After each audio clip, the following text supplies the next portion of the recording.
am an Archotech, but you already knew that, didn't you? This here is my best friend, Barry the Bluebird. No, she's not the cryosleep casket, she's inside the cryosleep casket. We recently put her on ice, and the reason for that is because we're taking on a very special project, one that is going to take eons. Some of you may know, and others may not, but in recent episodes we have claimed this desolate vac world as our own. Not only that, but we've also began terraforming it. And since we last spoke, we've actually made some pretty significant progress in that front, expanding out a gigantic egg-shaped area of mostly temperate forest, but also some rainforest, deserts, and even a little bit of glow forest, as well as a few other biomes, of course. We are all about diversity, and truly there is nothing more diverse than biodiversity.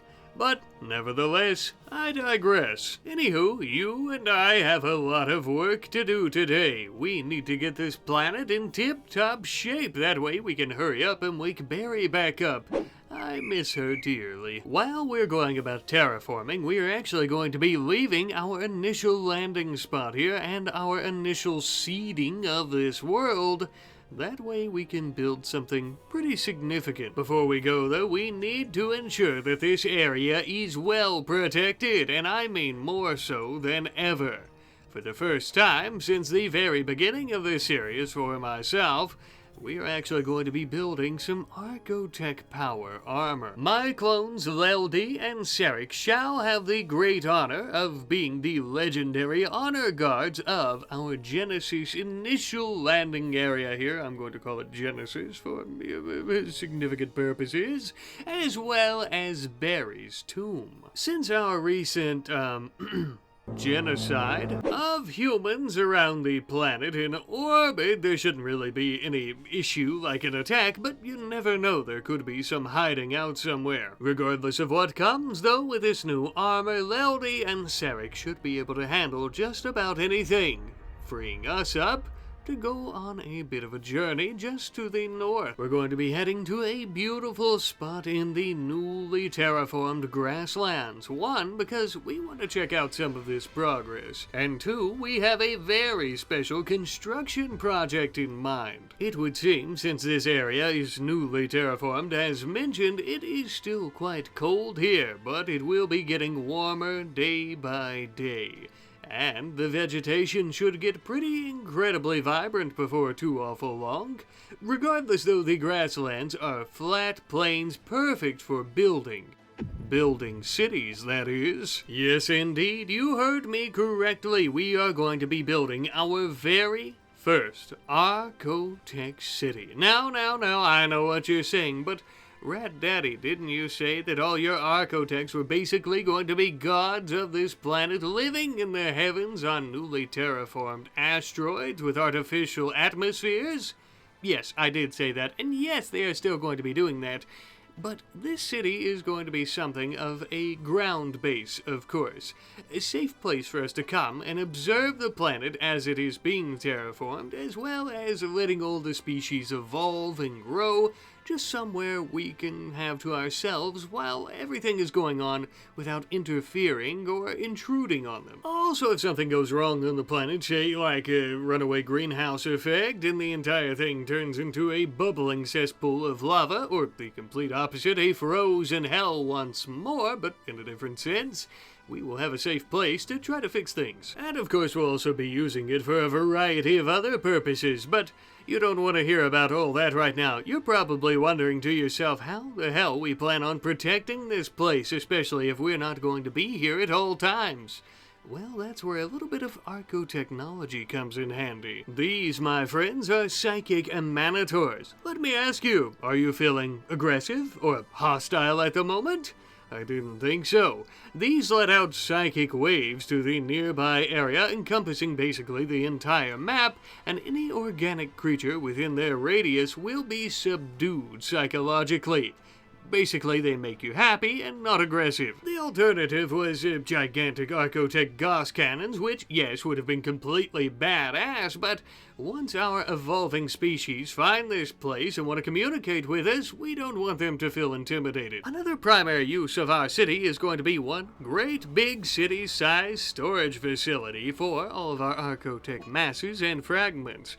God only knows what would happen if these little bad boys fell into the wrong hands, so we're going to be keeping them all here. Well, at least the ones that are planet-side, that is. We're also going to be storing a plethora of different advanced technologies like Archotech uplinks, Archotech shield generators, as well as Archotech power generators. Some different unstable technologies that we'll be able to experiment with and be able to test out here in a safe place. You know, like if a gigantic nuclear explosion happens, it'll be contained within the confines of one of these walls. We'll also be storing large data servers with all the information about who we are and how to reach us in the heavens. That way, once our creations evolve and grow enough to find this information, they'll also have the technology to reach the stars and us themselves. Finally, becoming one with their gods. That is our mission for them, to reach perfection. But there's a new technology I've yet to show you that we're housing here. These are our teleporting pads. If we're going to have a heavens in orbit around the planet, we need a quick and easy way to get there. And as much as I love our ship, it's not exactly the fastest method. Allow me to demonstrate.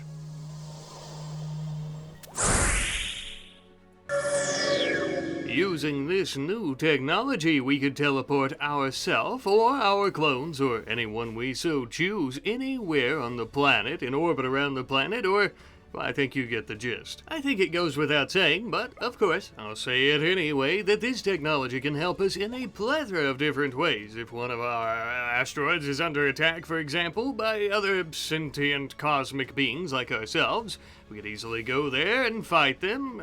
We could teleport any of our evolving species anywhere we so choose. Maybe there's a gigantic rock slide about to kill one of our newly founded humans and we want to rescue them. The possibilities are endless. Those of you with a keen eye might have noticed the skull here on the front. Not to worry, it won't hurt anyone. That's just to deter any unwanted users. Since the pads and control panels cost next to nothing, at least for us that is, we ended up building one at every single asteroid that we terraformed, as well as the city and our Genesis initial landing area where we started terraforming the planet.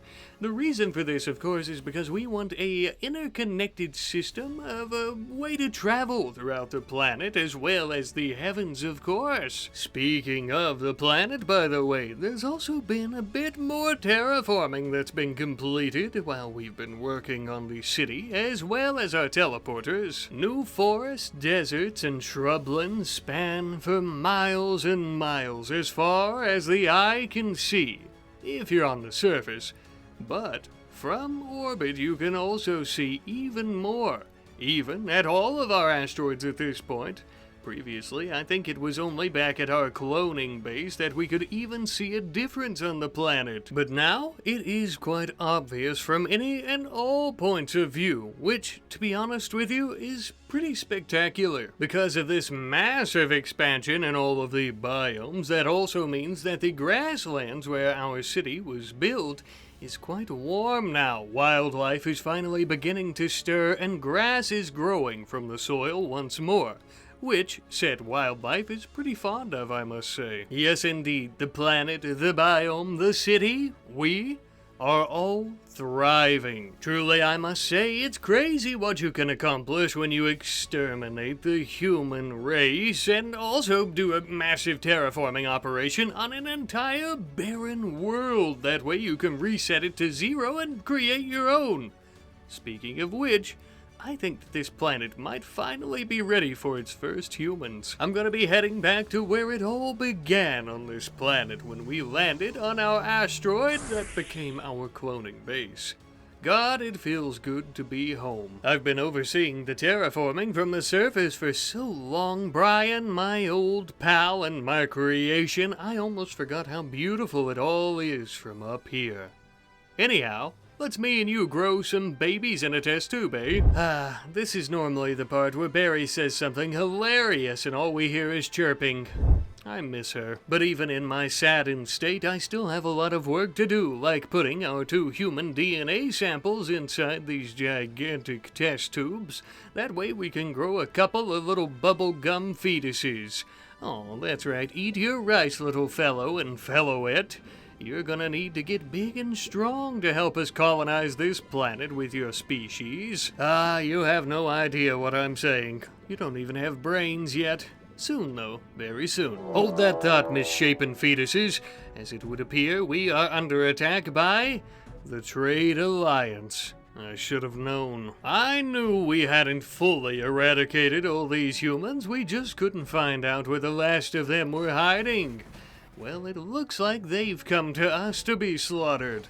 How kind of them to help us out with the extermination. 3 large human armies versus 2 Archotech, Sarek, and Laldy with their advanced weapons and armor? Damn, I just wish it were a fair fight. But then again, I don't know if the humans could muster the force it would take. Let's kill them, boys.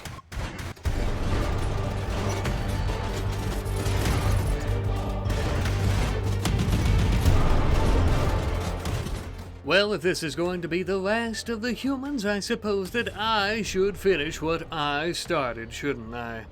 Boy, it's nice to finally get to use my armor again. All right, Garrick, you know the drill. Send me feet first into the fray. This is gonna be an absolute bloodbath.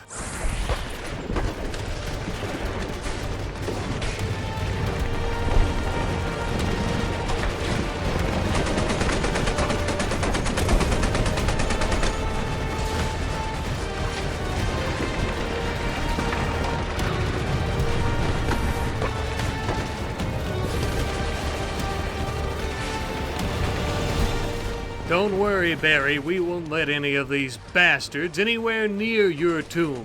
We're gonna keep you safe.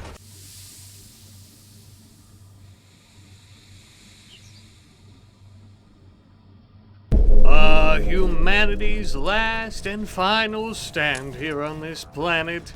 Were it not so pathetic, I would almost consider it somewhat admirable. And were they not such evil, vile creatures that know nothing but greed and destruction? But they are, and so I don't. Look at all the chaos and destruction they've already caused here. All our terraforming gone to one great big fire. I guess we had better start teleporting the clone army down here. That way we can try to put out the Oh, would you look at that?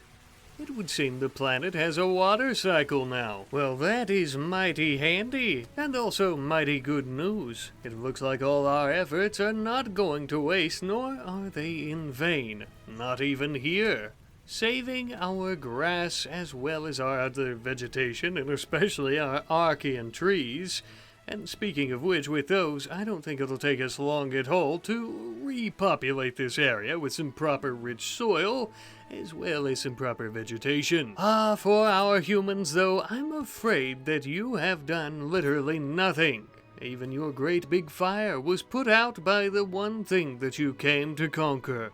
The very planet itself. It's not your fault, though. You were fighting literal technological gods. There was, quite frankly, no way of you winning this little kerfuffle, and I'm actually quite grateful that you came here so that we could finish you off properly. Barry, my friend, I'm just glad that you're safe above all other things. I can't wait to tell you about this when you wake up in a few million years. I don't know if I can stand waiting that long, but I suppose I'll have to. I'm gonna have my hands full in the meantime, though, because it looks like our little humans are about to pop. Oh, there they are. Ew, they're so slimy and... oh my god, they're so loud. Archotechs don't do that. I'll overlook it, though. Let's just put them back in the oven to bake for a little while longer, eh? Don't worry, you precious little Adam and Eve specimens. You can come back out when you're, let's see, about 20 more years old. Yeah, That's about right. And in the meantime, we'll go ahead and begin making preparations for your arrival. I plan on letting our Adam and Eve of this world live in the Archotech city, at least for a time until they're ready to go out on their own. And every good city needs a defense. Well, obviously they have all the Archotechs here who, if we die, let's be honest, there's no chance for this entire world. But also they have a great big wall made out of Archotech fragments in mass. Realistically, it's more symbolic than anything, although I do suppose that it protects them from animals who might be hunting them out in the woods as they can't come in. So that's a plus. We've also equipped our Archotech ship, the seeding ship that we've used to terraform many an asteroid, with a proper shield. That way, if shit really absolutely hits the fan, the inner part of the city here will be completely safe.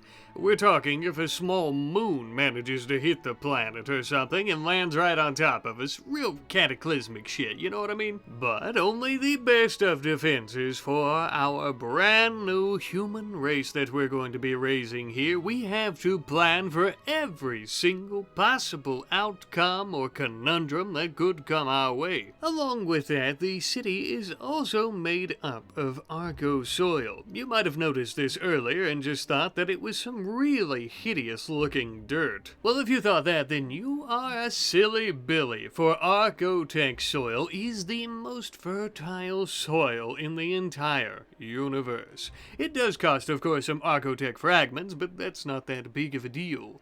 With this being the most fertile soil as well, it's also part of our backup plan if something bad happens to the planet and it becomes completely barren or a gigantic lava lake of a sweltering hell. The city will still be safe and able to grow plenty of crops, as well as house life. But my friends, just like that, in the blink of an eye almost it would seem, we have our two fully grown adult humans. Wow, they grow up so fast. Well, when they're stuffed in growing vats, that is. I suppose a congratulations is in order, Brian. Technically, you are the mommy of these two. Technically, you're probably also the mommy of the entire Archotech clone army, but we'll let you claim these two, okay? Now then, with all the pleasantries out of the way, let's get down to business. And also down to the planet's surface where our city is. It's time that we introduce our two new creations to all of their gods. Welcome to the glorious city of gold, my lovely Homo sapiens. Take a good look around, really take it all in. Your descendants will write stories and songs and sing praises of how you arrived here for eons to come. Ah, yes, you have no idea what I'm talking about. How could I forget? Well, we're gonna get you on the right track, I promise. Starting off, how about some proper names? Maybe Primus, meaning first, and Vita, meaning life, both of which symbolic and mythical in their own right. But together you will be legendary. Ah, I almost forgot. Let me show you to your new and also your first home. Naturally, until you start having babies to go about repopulating this planet, and also you know how to defend yourself and fend for yourself. We can't just have you going out into the wild. You'll get eaten by a bear or a coyote. No.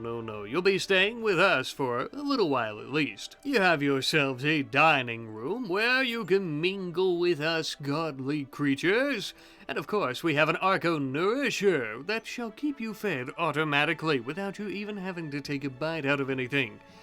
But I understand that you might get a little bit of a hungry feeling where you actually want to eat, with your teeth. So if that becomes the case, I'm sure we can whip something up for you. We also have an enrichment room where you can exercise and practice maybe your bear fighting skills. You could test your minds with a bit of chess or just lounge around a bit if you like. This is your bedroom where you sleep and be fruitful and multiply. When you're ready, of course, no rush. I know you've only been sentient and conscious for about a day now. But, of course, once you do finally start having children, we also have a nursery here, operated by the best of the best, our very own Brian. She'll be able to teach you how to be a nurturing and loving set of parents in no time. And then once you're finally ready, you can go out into the semi-safe world, spreading across the entire planet like wildfire. See? It's a good metaphor. What do you say, folks? Are you ready to start a new human species here on this planet? One that is going to be kind and nurturing and loving to one another. A species without war, without pain, and without hate? I thought so. Let's do this. As we're gearing up our 2 new humans for this repopulation effort, we are continuing our terraforming of the entire planet, as well as you well know, because we've been doing it for quite some time. And along with that, of course, it is going to continue to take some time, eons and eons, I can't stress that enough. So I suppose we'll be returning to this planet once it is fully terraformed, and perhaps even once our new human species has already populated the entirety of this planet. But before I leave you today, I just wanted to say thank you. Thank you ever so much for sticking with me throughout this series, and honestly, thank you for letting this series be possible. The original video of surviving and beating RimWorld as an Archotech, though obviously very much possible, I never expected it to turn into this, but it was because of you fine folks, as well as our amazing patrons, who made this series, as well as every series on the channel that has come before, that's ongoing right now, and that will come, possible. So thank you, as always. I love you. Well, with all this done, there's only one place I want to be right now.